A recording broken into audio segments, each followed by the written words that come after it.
Hi guys, welcome to my videos. So guys, today in this video we are gonna see how to apply a visitor visa to Guyana. Before I proceed further, if you're not subscribed to my channel, please subscribe right now.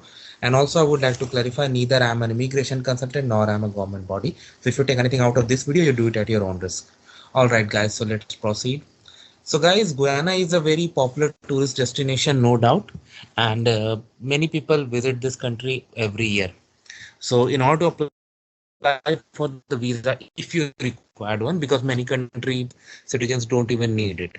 So if you need one, you can apply through this online channel that is on their e-services, immigration and support services. Okay. So here you see that if you go to visitor, you have like various kinds of visas available. If you go for employment, they're also like they have a process. Similarly for all other things. So if I go for visitor here, it will take me to the visitor visa application link where they say that all documents should be in English, and if they're not in English, then the translation is required. Approximate arrival time, processing time 3 weeks, and this is the fee in Guyanese dollar. Okay.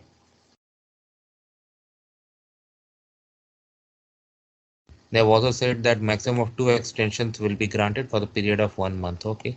Each extension will be a period of 1 month. Okay. Now let's go through this form. What are the things they are? So first you need to select here what you are applying.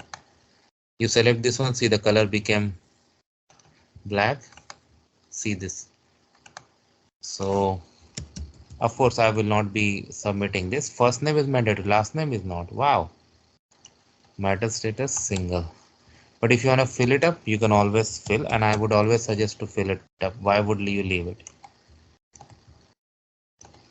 You can select your date of birth, place of birth, height, eye color. So some biometric information they have asked: country of birth, place of birth, nationality. Then contact details, local address, hotel where you're gonna stay. Okay. Family details. You wanna add row, you can add like, and then you can edit, and you can provide the detail of your family member. Okay.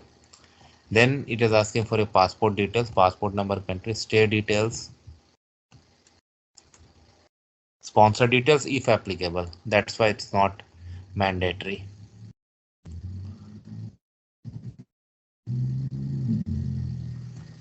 Whatever later requesting visa on arrival. Okay.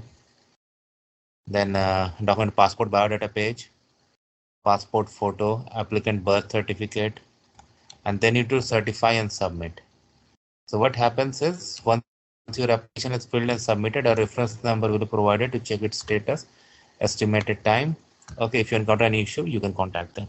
So that's how simple it is, guys. So I'll cover others in other videos, but I hope you got this. Thanks for watching this video, and please subscribe to the channel. Thank you.